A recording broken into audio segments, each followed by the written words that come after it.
नमस्कार स्टूडेंट्स, एमकेएच की आज की इस वीडियो में आप सभी का स्वागत है। तो चलिए फिर आज हम करने वाले हैं आपके क्लास 10th की जो मैथ्स की बुक है, इसका चैप्टर नंबर 6 जो है, जिसका नाम है त्रिभुज, उसकी पहली जो प्रमेय थी वो हमने लास्ट वीडियो के अंदर कर ली है और आज हम करने वाले हैं उसकी प्रमेय पॉइंट 2। ठीक है, मतलब प्रमेय नंबर 2, जिसको हमने प्रमेय 6.2 का है। ठीक है, देखो पहली जो प्रमेय थी जिसको हमने नाम दिया था थेल्स प्रमेय या फिर आधारभूत समानुपातिकता प्रमेय, वो हमने देख ली थी, अच्छे से समझ ली। ये प्रमेय उसकी जस्ट विलोम है, जस्ट विपरीत जो है थ्योरम रहती है। ठीक है, चलिए पहले तो ये जान लीजिए कि 6.1 जो थ्योरम थी, यानी पहली जो थ्योरम थी, पहली प्रमेय थी, उसमें हमने क्या समझा था। ठीक है, थोड़ा सा जान लेते हैं कि भाई पहली थ्योरम ये कहती थी कि अगर ये त्रिभुज है और इस त्रिभुज में एक भुजा के समांतर अगर आप कोई भुजा खींच देते हो और वो भुजा अन्य भुजाओं को कहीं किन्हीं दो बिंदुओं पर काट रही है, हमें नहीं पता कहाँ काट रही है, कहीं भी काट रही है, तो भाई ये जो बिंदु आए थे डी और ई, ये जो है इन दोनों भुजाओं को समान अनुपात में काटते थे। ये चीज हमें पता थी। ठीक है, ये थेल्स प्रमेय है, यानी कि समांतर खींचोगे तो समान अनुपात में काटेगी, ये पहली थ्योरम थी। अब दूसरी थ्योरम उसका जस्ट अपोजिट है कि अगर समान अनुपात में काट रही हो तो आपको सिद्ध करना है कि ये रेखा इस भुजा के समांतर होगी। ये हमारी दूसरी थ्योरम है। कुछ समझ में आया तो ठीक, नहीं आया तो भी ठीक, क्योंकि हम इस थ्योरम को समझने वाले हैं। पहली थ्योरम हमने लास्ट वीडियो में समझ ली, अब दूसरी थ्योरम समझने की बारी आ गई है। चलो जी, दूसरी थ्योरम अब हमें यहाँ पर समझ आएगी।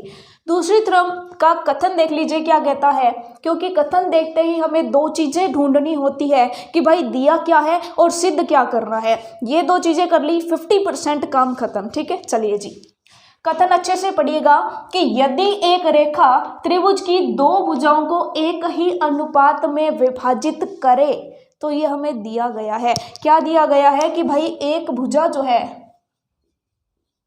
क्या दिया है, देखिए यहीं से हमारा प्रमेय का हल शुरू हो जाता है। ठीक है, चलिए दिया क्या है, देखो कि एक रेखा, ये जो डीई रेखा है, ये डीई रेखा त्रिभुज की दो भुजाओं को एक ही अनुपात में काट रही है। कहने का मतलब क्या हो गया कि भाई ये और ये, इन दोनों का अनुपात वही होगा जो इसका और इसका अनुपात होगा। ये हमें दिया गया है। लास्ट में हम ये सिद्ध कर रहे थे, लेकिन अब की बार तो उल्टा है, अब की बार ये दिया है और समांतर सिद्ध करना है।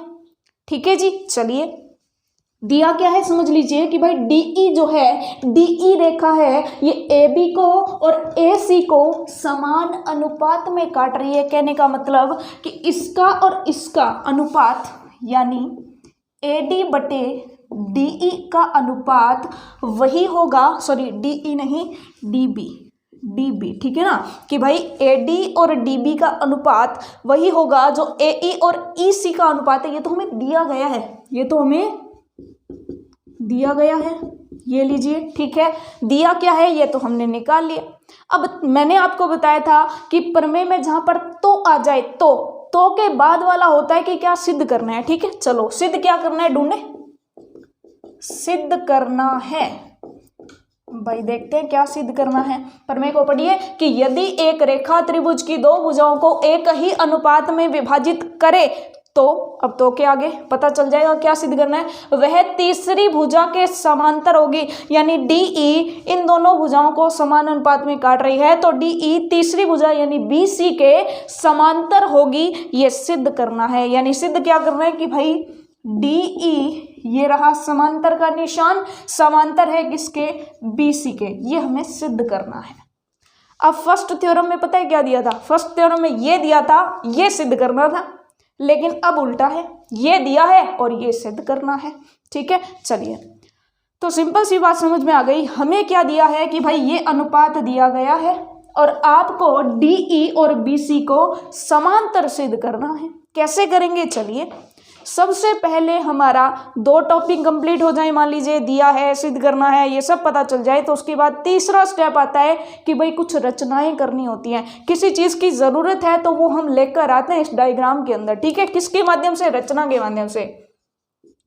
तो चलिए भाई एक रचना कर ले एक। चलिए मैंने एक इस प्रकार से रचना कर ली कि मैंने क्या किया कि ये जो BC रेखा है, BC रेखा है, इसके समांतर एक रेखा खींच ली DE डैश, क्योंकि यहाँ पर DE को देखिए, ये जो DE दी गई है इसका हमें नहीं पता कि ये समांतर है या नहीं, इसे तो हमें सिद्ध करना है। ठीक है, DE अभी हमें नहीं पता कि समांतर है या नहीं, लेकिन हमें इसको सिद्ध करना है। अब हम अपनी मर्जी से एक रेखा ले रहे हैं जो समांतर होगी BC के। तो मैंने रचना कर ली कि भाई मान लीजिए मैंने एक ऐसी रेखा खींच दी, मैंने मान लीजिए एक ऐसे रेखा खींच दी है, चलो नीचे ले लो, नीचे ले लो, एक ही बात है। मान लीजिए मैंने एक ऐसी रेखा खींच ली DE डैश, तो मैंने ये रचना कर ली और मैंने ये मान लिया कि भाई DE डैश समांतर है BC के। ये मैंने रचना कर ली, ये मैंने रचना की है अपनी मर्जी से कि भाई DE डैश BC के समांतर है। ये चीज समझ में आ गई कि हमने DE डैश अपनी मर्जी से ली है और माप तोलकर ऐसी ली है कि भाई DE डैश का तो पक्का कन्फर्म है कि वो BC के समांतर है, क्योंकि हमने समांतर खींची है। समझ में आ गई। लेकिन DE समांतर है या नहीं ये तो भाई हमें सिद्ध करना है। ठीक है, DE समांतर BC के है या नहीं ये तो हमें सिद्ध करना है। क्या सिद्ध करना है कि DE समांतर होनी चाहिए BC के। चलिए सिद्ध करते हैं, कोई बात नहीं। अब जरा थेल्स प्रमेय या आधारभूत प्रमेय से बच्चों ये बताइए कि क्या कहती थी हमारी आधारभूत थेल्स प्रमेय। हमें पता है लास्ट प्रमेय में हमने सीखा था कि भाई ऐसी कोई त्रिभुज है, ऐसे कोई त्रिभुज है A, B और C, इस BC के समांतर अगर कोई आप रेखा खींच रहे हो, मान लीजिए DE डैश, क्योंकि यहाँ पर समांतर हमने DE डैश खींची है। ठीक है, हमने रचना की है DE डैश की, तो हम जानते हैं कि अगर ये समांतर खींची जाए तो ये इन दोनों को समान अनुपात में काटेगी। क्या थी हमारी पहली प्रमेय कि यदि DE डैश समांतर हो जाए BC के, अगर DE डैश समांतर हो जाए BC के, यानी ये दोनों समांतर हैं, तो भाई इन दोनों का अनुपात सेम रहेगा। ये प्रमेय नंबर 1 थी हमारी। तो ये क्या कहती है कि भाई AD बटे BD या AD बटे DB ले लें, AD बटे DB, AE डैश बटे E dash C, AE dash बटे E डैश C। यानी प्रमेय नंबर 1 क्या कहती थी हमारी कि भाई ये दोनों समांतर हैं तो इन दोनों का अनुपात और इन दोनों का अनुपात सेम रहेगा। ये हमने थ्योरम नंबर 1 में किया था, थ्योरम नंबर 1 में किया था। तो थ्योरम नंबर 1 के अनुसार, थ्योरम नंबर 1 के अनुसार क्या हम यहाँ पर उपपत्ति कर सकते हैं कि भाई DE डैश और BC अगर हमने समांतर रचना कर ली और अगर ये समांतर है, क्योंकि हमने रचना ही समांतर के रूप में की है, तो भाई DE डैश BC के समांतर है, तो क्या हम ये लिख सकते हैं? बिल्कुल लिख सकते हैं। चूंकि DE डैश समांतर है BC के, तब थेल्स प्रमेय से, कौन सी प्रमेय से? थेल्स प्रमेय से। अगर आपने इस वीडियो से पहले थेल्स प्रमेय की वीडियो नहीं देखी है तो प्यारे बच्चों जल्दी से वो वीडियो देख लीजिए, क्योंकि वो वीडियो सभी थ्योरम्स की आधार है। अगर थेल्स प्रमेय समझ में आई हुई है तभी आगे की थ्योरम समझ में आएंगी। ठीक है ना। चलिए, तो थेल्स प्रमेय के अनुसार हम लिख सकते हैं कि भाई AD बटा में DB बराबर होगा AE डैश बटा में E डैश C।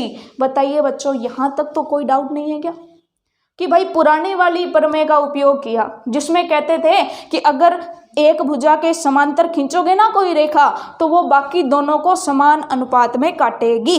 ठीक है, तो हमने रचना कर ली, हमें नहीं पता कि भाई DE BC के समांतर है या नहीं, हमें नहीं पता, इसलिए हमने अपनी मर्जी से खींच ली DE डैश, जिसको हमने कहा कि ये समांतर है और अगर ये समांतर है तो इनका अनुपात बराबर होगा पहली थ्योरम के अनुसार, और वही हमने लिख लिया। ठीक है जी। अब इसको देते हैं समीकरण नंबर 1, समीकरण नंबर 1। ठीक है, और देखिए जरा कि दिया क्या है, दिया क्या है हमें? दिया है कि भाई AD बटे DB बराबर होता है AE बटे EC के। ये तो हमें दिया ही हुआ है कि ये इसके बराबर है, देखो दिया हुआ है। ठीक है जी, ये हो गई समीकरण नंबर 2। अब समीकरण नंबर 1 और समीकरण नंबर 2 को ध्यान से देखिए, ये भी AD बटे DB ये इसके बराबर है, ये भी AD बटे DB ये इसके बराबर है। तो भाई बहुत ही सिंपल सा समझ में आया कि भाई समीकरण नंबर 1 से और समीकरण नंबर 2 से देखे ना बच्चा पार्टी क्या बनता है कि भाई AD बटे DB बराबर है इसके और वही AD बटा DB इसके भी बराबर है। इसका मतलब हम क्या करेंगे कि भाई समीकरण नंबर 2 से AD बटा DB का मान जो AE बटा EC है ये उठा के इसकी जगह रख दे तो समीकरण 1 और समीकरण 2 से क्या बन जाएगा, समीकरण 1 व समीकरण 2 से, समीकरण 1 और समीकरण 2 से क्या हो गया कि भाई ये AD है, AD बराबर इतना होता है तो इसकी जगह AE बटे EC रख दे तो AD बटे DB क्या हो गया, AE बटे EC हो गया। और सामने क्या लिखा हुआ था, सामने था भाई AE डैश बटे E डैश C, ये तो सामने रखा ही हुआ था पहले। चलिए जी, अब ये हमारी नई समीकरण आ गई। अब हमें यहाँ पर थोड़ा सा जादू करना है। क्या करना है, जादू करना है। और जादू क्या करना है कि भाई ये दोनों जो समीकरणें हैं ना, इन दोनों में दोनों पक्षों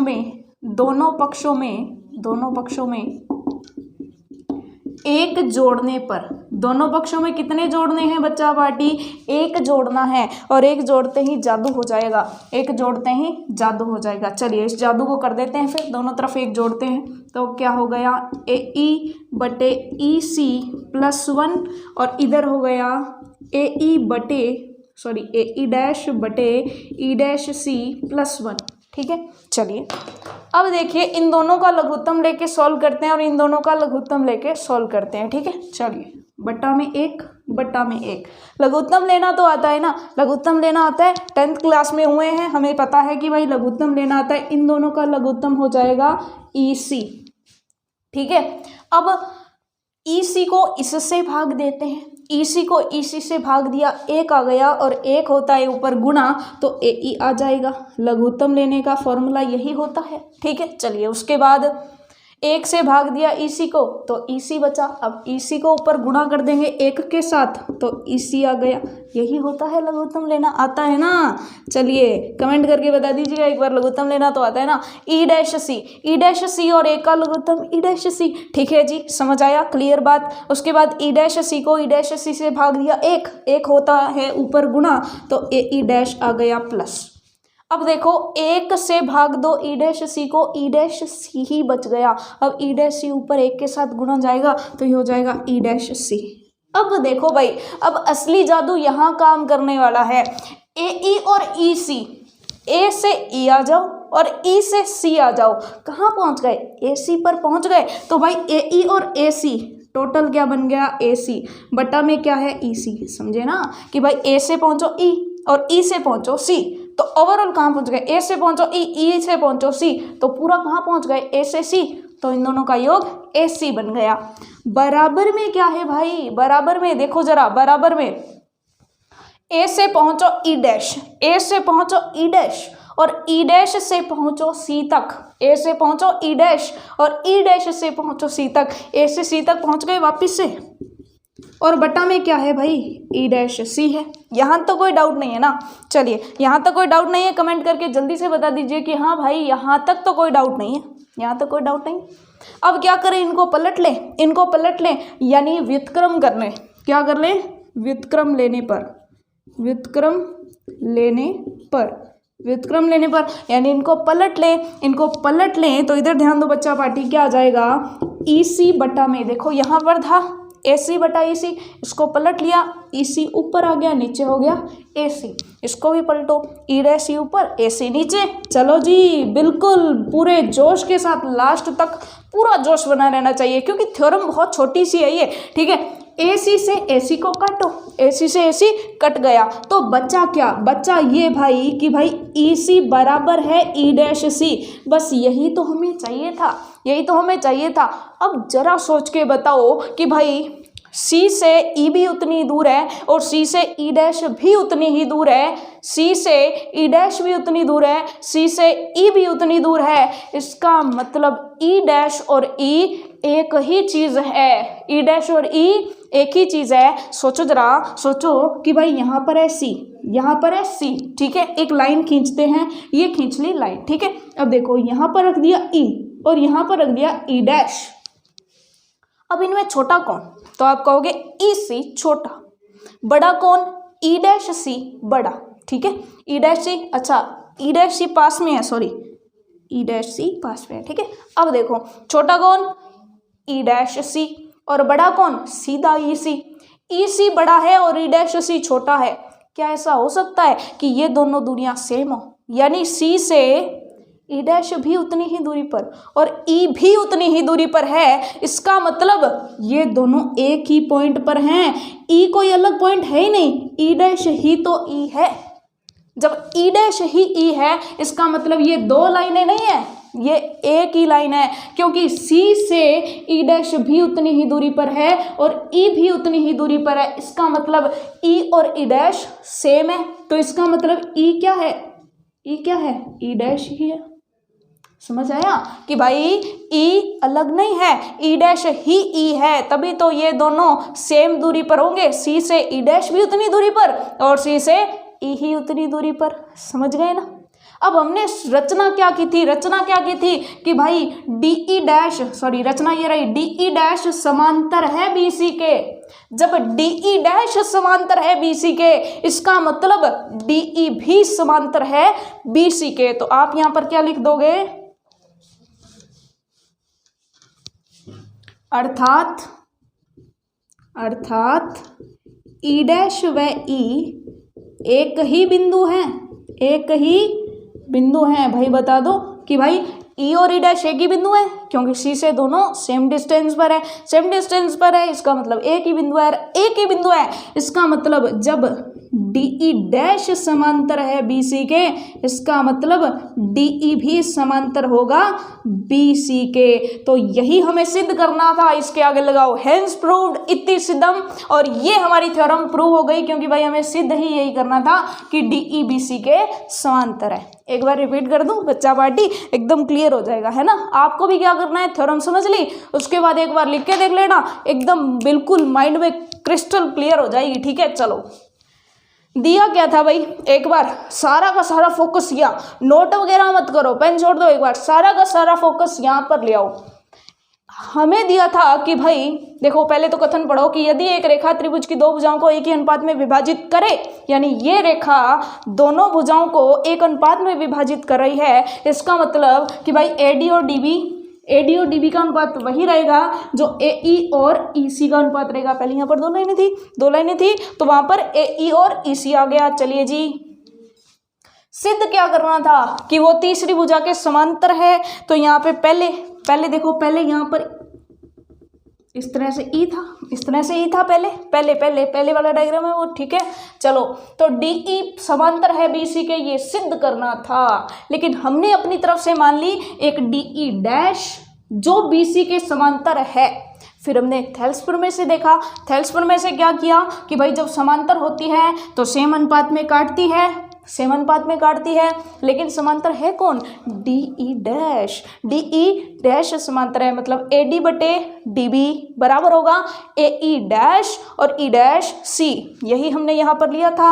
अब इसको और इसको जब कंपेयर किया, ये देखो दिया है, और ये समीकरण 1 और समीकरण 2 को जब कंपेयर किया तो ये दोनों बराबर आ गए, ठीक है जी।